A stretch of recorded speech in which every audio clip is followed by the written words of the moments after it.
warahmatullahi wabarakatuh. Perkenalkan, nama saya Jinus Karsari dari kelas R8B.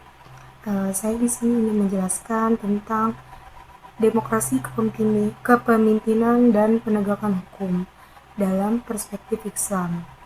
Dalam perspektif Islam, demokrasi berjalan seiring dengan konsepnya syuro atau musyawarah, kepemimpinan sebagai amanah, dan penegakan hukum yang berkeadilan untuk tanpa pandang bulu. Ketiganya merupakan pilar utama untuk menciptakan tata kelola pemerintahan yang sejalan dengan nilai-nilai universal Islam.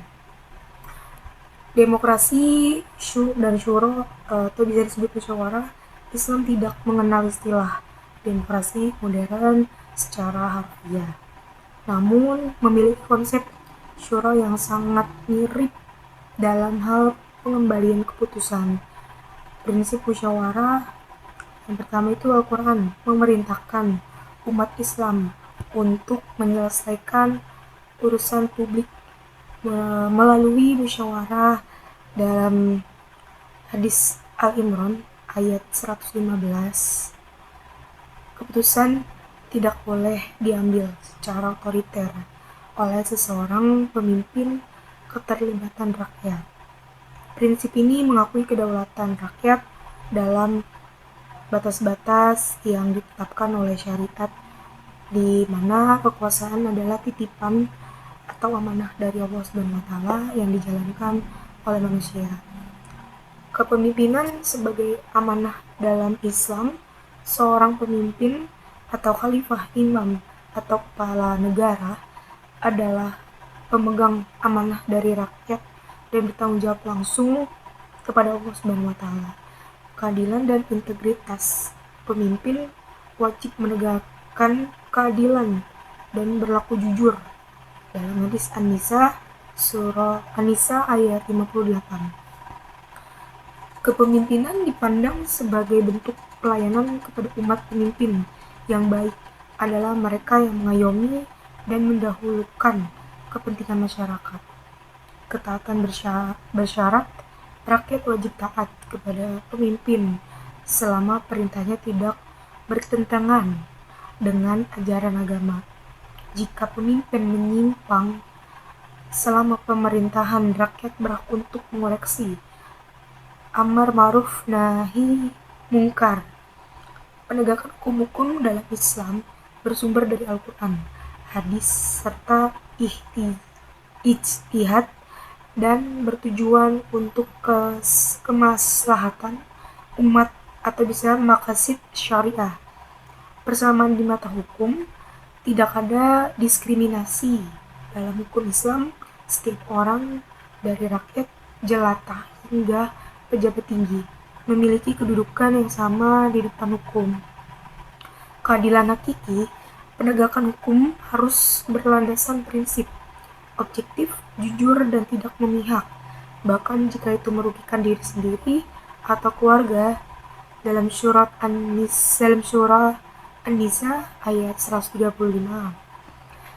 Hak asasi manusia, sistem hukum Islam mengakui hak dasar manusia, termasuk hak untuk hidup, berpendapat, dan memiliki harta yang wajib dilindungi oleh negara. Demokrasi dikenal dengan sistem pemerintah dari rakyat, oleh rakyat, dan untuk rakyat.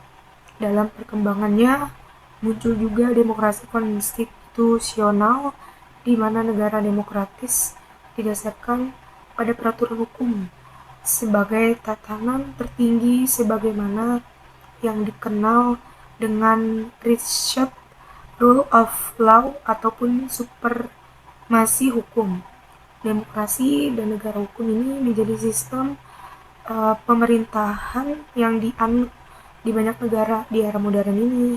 Negara-negara maju, begitu juga negara dunia ketiga, semua menerapkan sistem demokrasi. Demokrasi merupakan sistem yang sangat akrab bagi kita saat ini. Secara etimologis, istilah demokrasi berasal dari bahasa Yunani yang terdiri dari dua kata, demos dan kratos.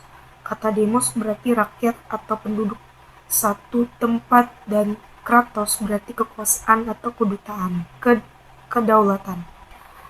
Jadi secara bahasa demos Kreten atau demos kratos berarti negara yang dalam sistem pemerintahannya kedaulatan berada di tangan rakyat.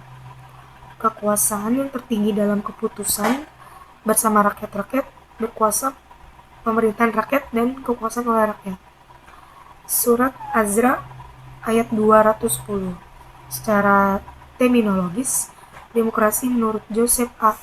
Sesmeter merupakan suatu perencanaan institusional untuk mencapai keputusan politik, di mana individu-individu memperoleh kekuasaan untuk memutuskan cara perjuangan kompetitif atas suara rakyat. Menurut Sidney Hook, demokrasi adalah bentuk pemerintahan di mana keputusan-keputusan pemerintah yang penting secara langsung atau tidak langsung didasarkan pada kesepakatan mayoritas yang diberikan secara bebas dari rakyat dewasa. Cukup sekian dari penjelasan dari saya. Mohon maaf apabila ada kekurangan. Assalamualaikum warahmatullahi wabarakatuh.